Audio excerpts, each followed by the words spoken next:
ഇത് ഇടുക്കി ജില്ലയിൽ സ്ഥിതി ചെയ്യുന്ന കാൽവരി മൗണ്ട് ചർച്ചാണ്.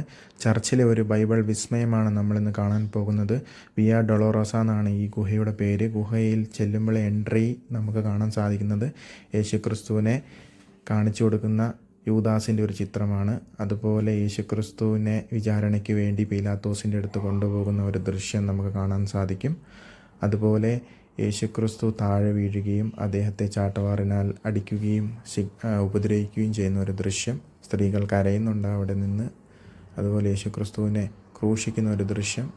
രണ്ട് കള്ളന്മാരുടെ നടുക്ക് യേശുക്രിസ്തുവിനെ ക്രൂശിക്കുന്ന ഒരു മനോഹരമായ ദൃശ്യം ഇവിടെ. അതും ഗുഹയുടെ മുകൾവശത്താണ് ചെയ്തു വെച്ചിരിക്കുന്നത്. യേശുക്രിസ്തുവിൻ്റെ ശവശരീരം താഴെ ഇറക്കുന്ന ഒരു ദൃശ്യം.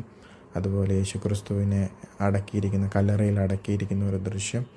എല്ലാം ഒരു ബൈബിളിലെ കഥ പോലെ നമുക്ക് പരിചയപ്പെടുത്തി തരികയാണ് ഇതുണ്ടാക്കിയ ശില്പി. വളരെ മനോഹരമായിട്ടുണ്ട് കേട്ടോ. അത്ഭുതമായൊരു എന്താ പറയുക, ഒരു ക്രിയേഷനാണ് ഇവിടെ ചെയ്തു വെച്ചിരിക്കുന്നത്. യേശുക്രിസ്തുവിൻ്റെ ലൈഫ് സ്റ്റോറി മൊത്തം കംപ്ലീറ്റ്ലി ഇവിടെ ചെയ്തു വെച്ചിട്ടുണ്ട്. നോക്കുക, യേശുക്രിസ്തു ഉയർത്തെഴുന്നേൽക്കുന്ന ഒരു ദൃശ്യമാണ്. 3-ാം ദിവസം യേശുക്രിസ്തു ഉയർത്തെഴുന്നേൽക്കുന്ന ദൃശ്യം, കല്ലറ പൊളിച്ച് ഉയർത്തെഴുന്നേൽക്കുന്ന ഒരു ദൃശ്യം. അതും വളരെ മനോഹരമായിട്ട് ചെയ്തിട്ടുണ്ട്. അടുത്തത് ഒരു ഗാർഡൻ, ഒരു പെയിൻറ്റിംഗ് ഒക്കെ കൊടുത്ത് വളരെ മനോഹരമായിട്ട് വെച്ചിട്ടുണ്ട്. സ്വർഗത്തിൻ്റെ ഒരു ക്രിയേഷനാണ് ഇവിടെ ചെയ്തിരിക്കുന്നത്. വളരെ മനോഹരമായിട്ടാണ്. യേശുക്രിസ്തു സ്വർഗത്തിലിരിക്കുന്ന ഒരു ദൃശ്യമാണ്. മാലാഖമാർ ചുറ്റുമുണ്ട്. പിതാവായ ദൈവത്തിൻ്റെ കൂടെ ഇരിക്കുന്ന പുത്രനായ യേശുക്രിസ്തുവിൻ്റെ ഒരു ചിത്രമാണ്. അത് വളരെ മനോഹരമായിട്ടുണ്ട്.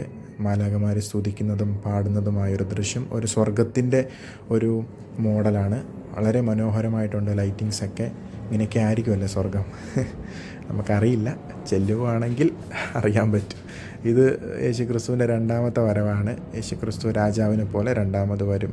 മനോഹരമായ ദൃശ്യമാണ്. ഇത് കാണാൻ വേണ്ടി നിങ്ങൾ ഇടുക്കിയിൽ വരിക, ഇത് കാണുക, എൻജോയ്